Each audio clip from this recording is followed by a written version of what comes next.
My name is Arin Lindauer, and you're listening to A Life Without Struggle. I'm a wife, a mother of 2 wonderful children, a 2-time best-selling author, and a highly driven and successful entrepreneur. In my 17-plus year career as a mindset and health expert, I know what holds women back from a life you only dream about. Whether you're a CEO, a businesswoman, or executive, I started this podcast because I have been where you are, and I know you want and deserve more out of your life. I believe women are limitless. We just get lost along the way. The process to get you there is the topic and purpose of this podcast. When you understand what you want, you can truly step into a life without struggle. Welcome, and I'm so thankful you're here. Welcome back to another episode of Life Without Struggle. My name is Arin Lindauer, and today's topic is titled, I Can't Lose Weight, ... So I'm going to take you through several statements that I have heard over and over and over and over again. And this is just sincerely from the women that I've interacted with. Some have become a client, some have not.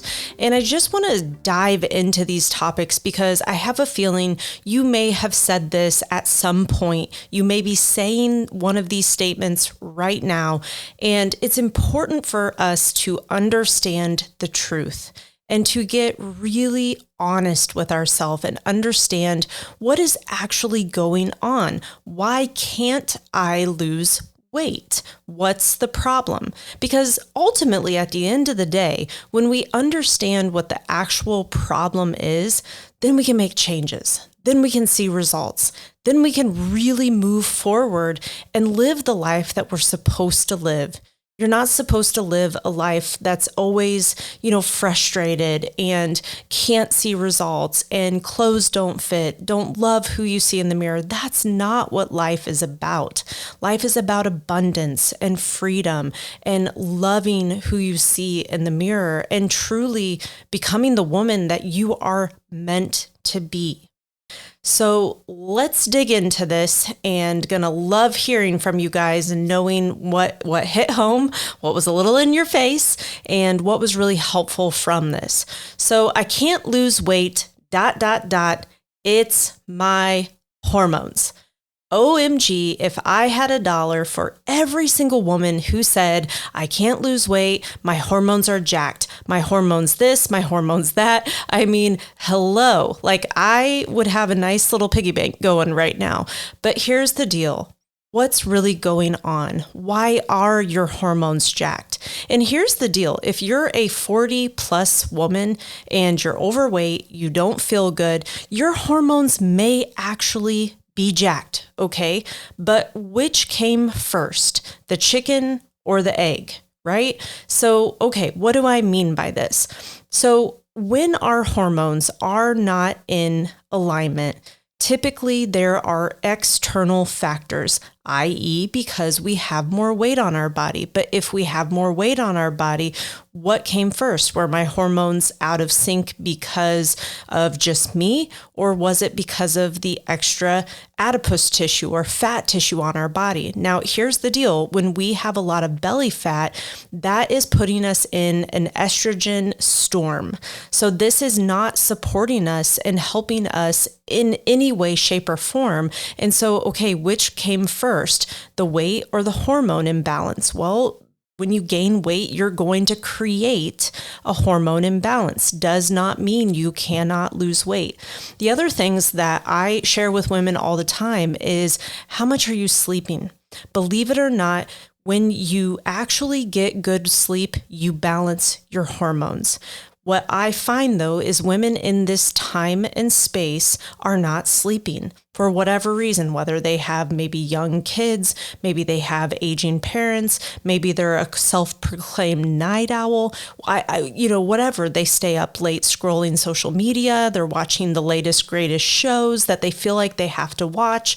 Like, there's so many reasons why we don't get good sleep. For other women, they'll say, well, Arin, I'm getting night sweats. I'm getting, woken up in the middle of the night. I have insomnia. Well, again, These are all ways that we absolutely mess up our hormones. And so what happens? Well, your cortisol goes up, ghrelin and leptin, your hunger hormones get disrupted. You are not optimizing your growth hormone, right? So every hour before midnight, you are absolutely benefiting from being in bed. And so I'm just here to tell you, ladies, like 9 o'clock is your new bedtime. Somewhere between 9 and 10, you need to be getting in bed and being asleep, not scrolling social media, not doing whatever you're doing. Like, you need to be asleep. Okay. So what else disrupts our hormones? Well, our environment. Our environment has a huge effect on us. All the plastics, all the pesticides, these are all endocrine disruptors. These are things that are in our environment that we have to take notice and we have to start making changes.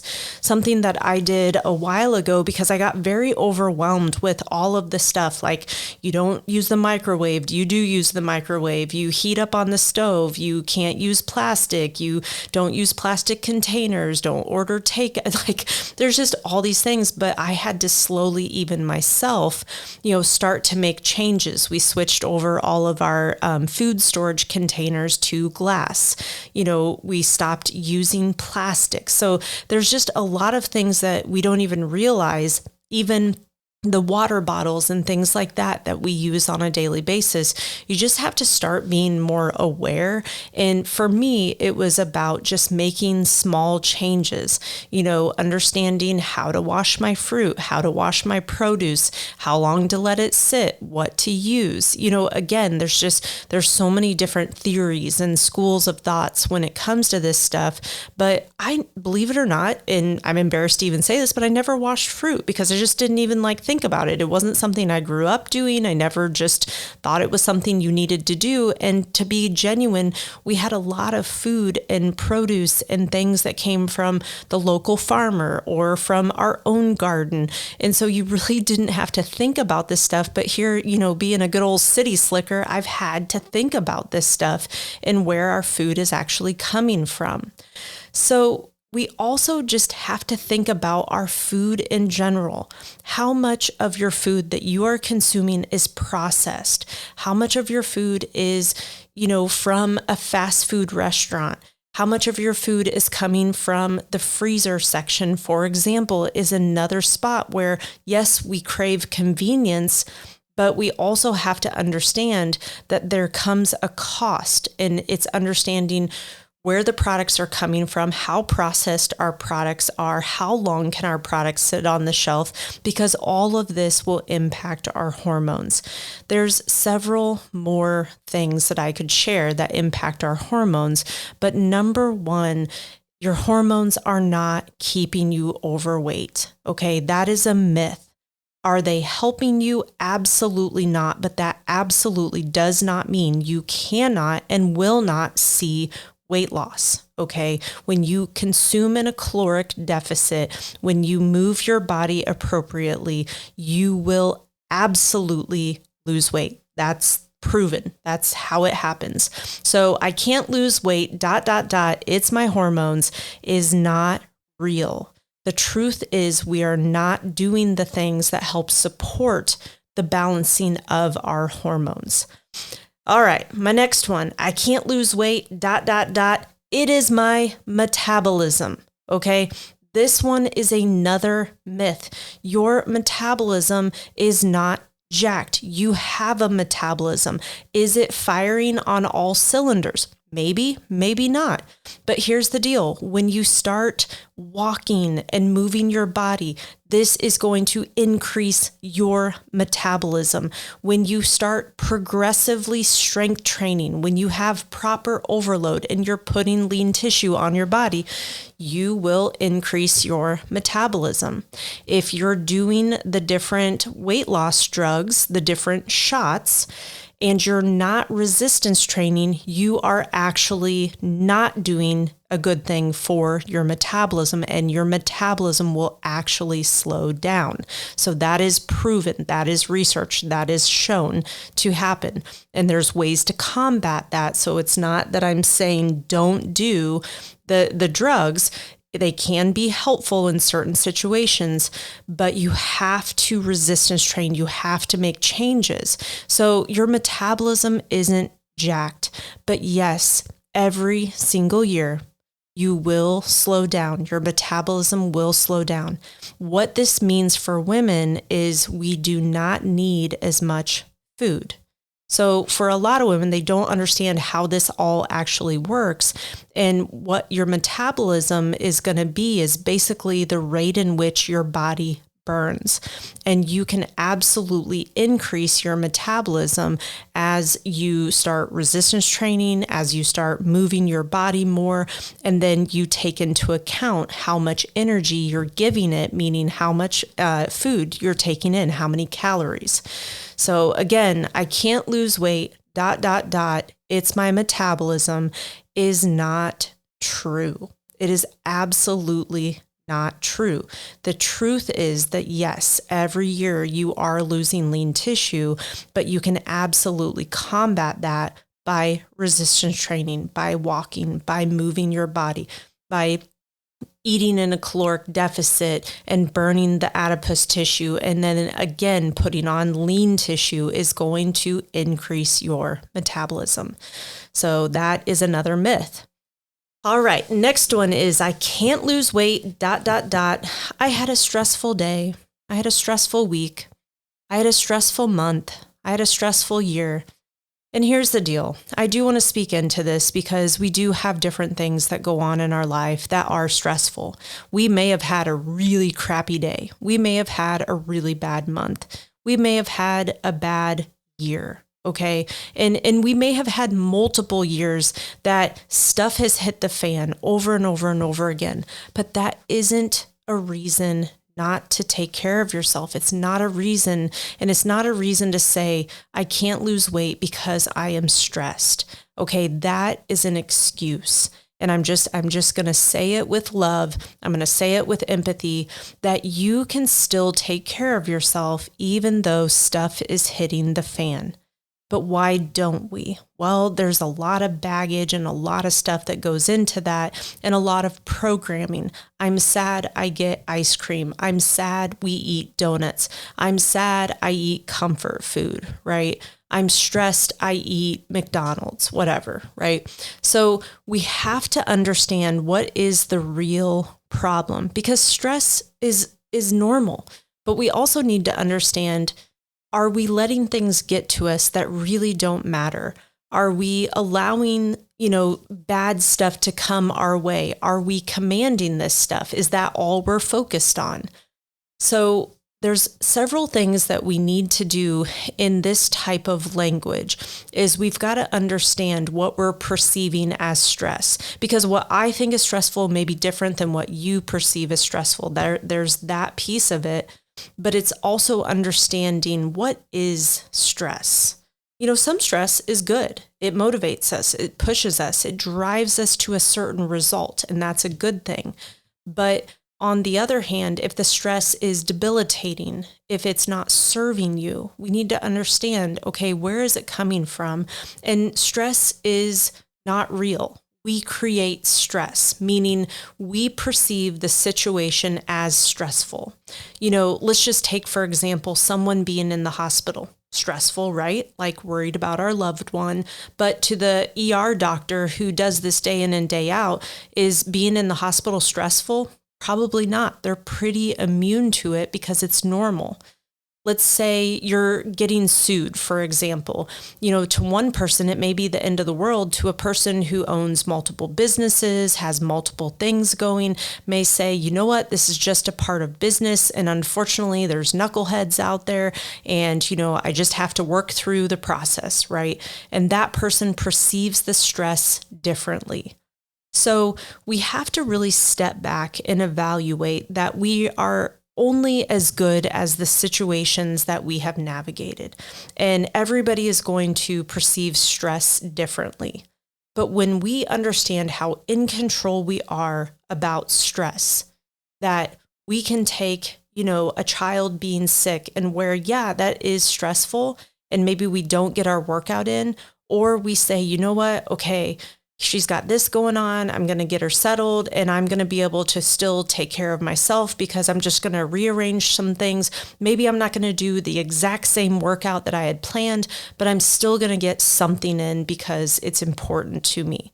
So you see how we work through the language, we work through the talk track versus someone else is like, oh, I can't possibly work out. I got to sit here and like da da da da da. And maybe in some situations, you're going to need to stay and you're going to need to move that workout to another day. And that is okay too. But we can't just say, because this happened, now I can't do this. Those are dichotomies that we do not need to breathe into, okay?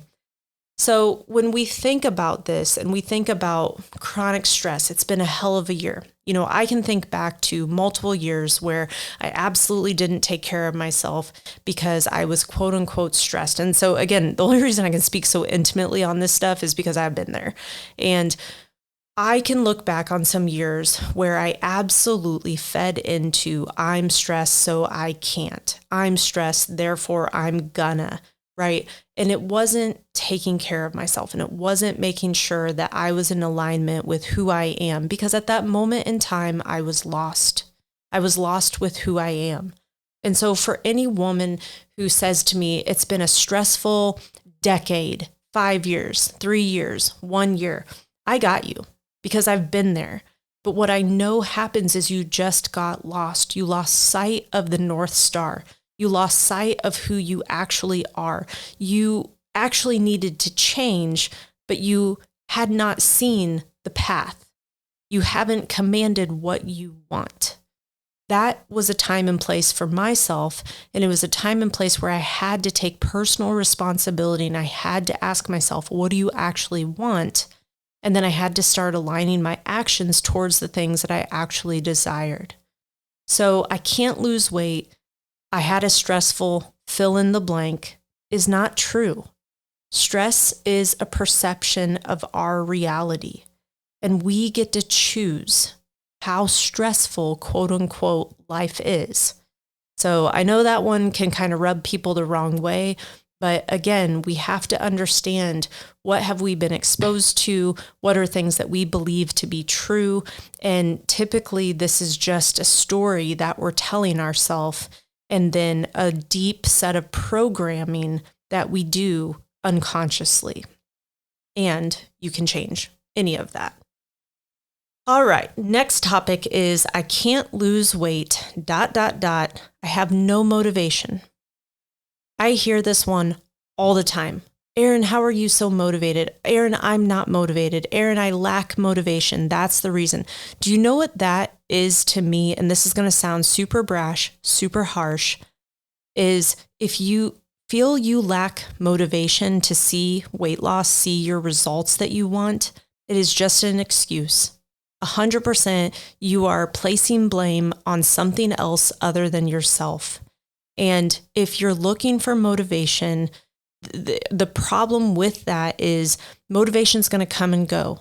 And we have to take a shower every single day to get the stench off our body. That's the same way when we're looking at our motivation is it's something you're going to have to cultivate day after day after day. And some days you're going to get it, some days you're not. But what it has to become is who am I? Who am I? What kind of person am I becoming? And so when we look at, I can't lose weight because I lack motivation, all it is an excuse because you actually don't know what you want or what you want doesn't excite you enough. So how do you reverse this? Well, again, we have to start really seeing this person that we're not today. We're not this person right now. But who the heck do we really want to be? And for so many women, they dismiss this over and over and over again. Who am I? I don't deserve these results. I'm not willing to do these things. Really? Like, really? if you would actually check yourself and step back and say, hey girl, I know you're in there. I know you want to come out. I keep resisting you. I keep fighting you. And if you would just let go and let her be, like, it's amazing how quickly and how easy this process can be. And it doesn't take motivation. Sure, motivation helps. Like a good playlist helps, right? But a good podcast helps, sure. But at the end of the day, those start and stop, right? And so you have to continue to drive forward based on this internal desire. There is a desire that you have to possess. I can't make you have it. I can show you, I can give you the roadmap, but you have to go internal and change who you are. So I can't lose weight because of no motivation is absolutely false. Here's another one I love. I can't lose weight, ... Arin, I run, I work out all the time. I don't know why I'm not seeing results. And I'm like, oh boy. Well, here's the deal. You're probably not honest with yourself with how many calories you're taking in and how many calories you're expending. Because when we work out all the time, when we run all the time, we perceive that we're burning a kajillion calories. Therefore, if we just eat less than a kajillion calories, we should be okay, right? Well, here's the deal. Most people overestimate how many calories they burn and they underestimate how many calories they take in. Even if you're tracking your food in something like MyFitnessPal, it has been shown that you will be 20% off based on what item you picked. Did you actually weigh the item? Did you select the right item? And here's the kicker. Did the person who put it in the database plug it in correctly? And see, this is one of my biggest frustrations with tracking is you have to be on it. And you have to understand that you do not have the wiggle room that you think you have. If you're supposed to be at 1,500 calories and you keep tracking 14, 1,200, whatever, and you're not seeing weight loss, there's a problem. Either we don't know how many calories we're actually burning and we're not burning as many. And see, that even checked me. I thought I burned a lot more calories than what I did. And until I started wearing the Oura ring, I had no idea how little of calories I burn. And here's the deal. Like, I'm not vertically, inclined here. So I'm, 5'3" and burn maybe 1,900 to 2,100, sometimes 2,200 calories. Do you know how easy it is to consume that many calories? It's super simple. Super, super simple. And if someone desired weight loss, well, guess what? You're going to have to eat somewhere in that like 14 to 1,600 calories. And for anyone who has tracked this and dined out, had different, whatever type of food, those calories can add up super, super quick. So here's the deal. You're running and working out all the time, but you are not being honest with how many calories you're consuming versus how many calories are going in. And this is over months of time.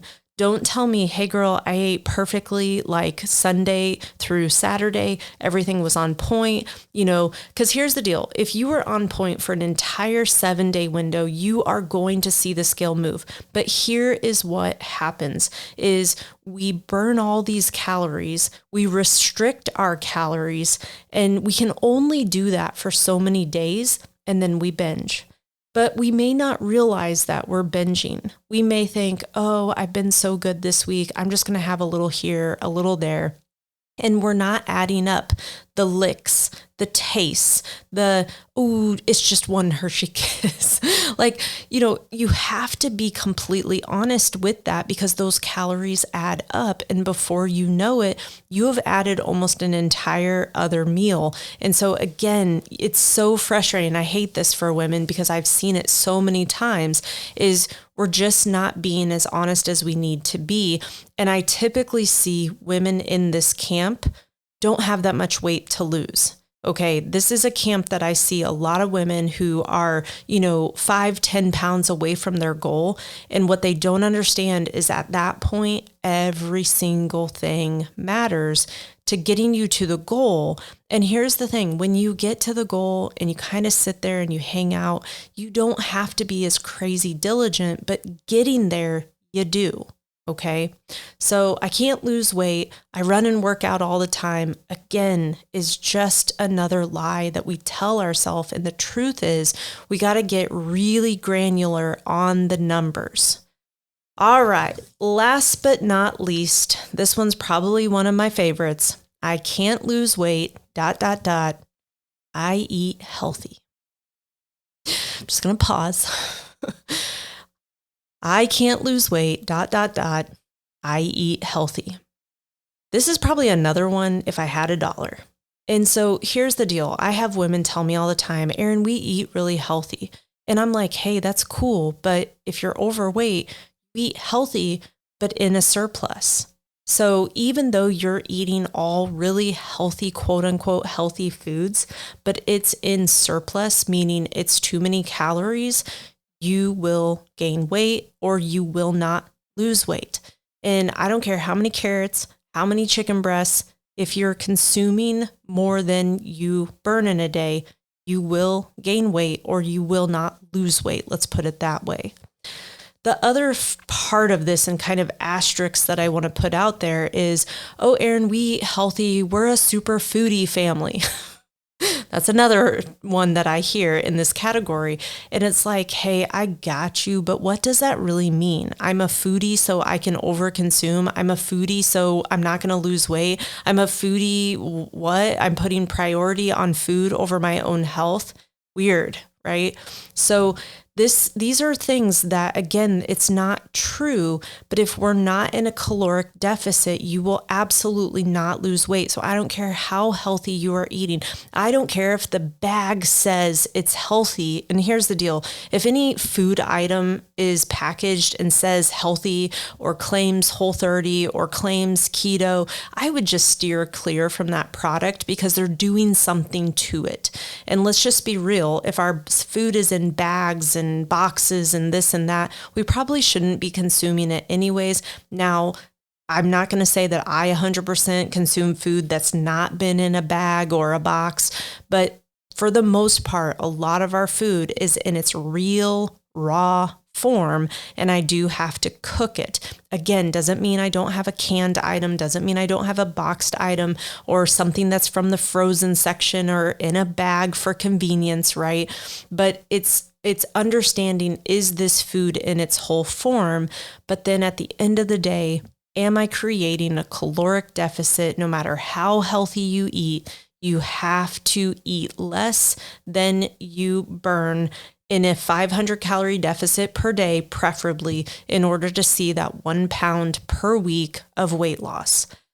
So I can't lose weight, ... I eat healthy is a false misconception, because at the end of the day, you're completely negating the fact that you're still over consuming.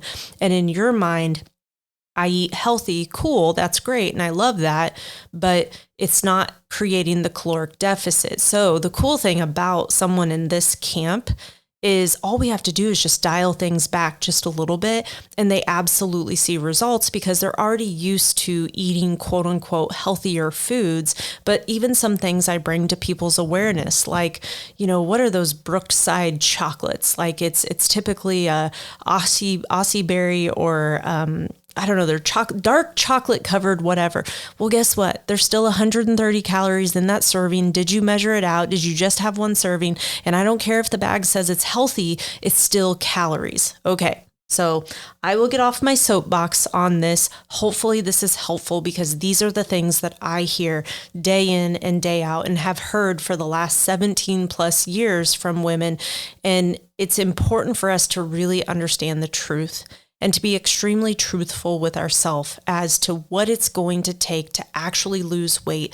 And we cannot claim that we can't lose weight because we're missing some key components. It may feel like you can't lose weight, but what is the truth? And are we being completely honest? Are we taking ownership of our results? Are we doing all the things consistently? Are we kind of, sort of, when I feel like it? Well, guess what? That's what your results are going to be too. Kind of, sort of, when you feel like it, you'll like what you see in the mirror. Or, ooh, it's a skinny day. Ooh, I feel better today. Ooh, I'm not bloated today, right? Like, that's on you. We have to take personal responsibility for what it's actually going to take to get us to our ultimate results. So I want to turn this into, I can lose weight because I take personal responsibility. I care about the food that's going in my body. I care about moving my body appropriately. And if I need help, I always reach out, preferably to Arin Lindauer, and I see my results because this is who I am. All right, go get them, ladies.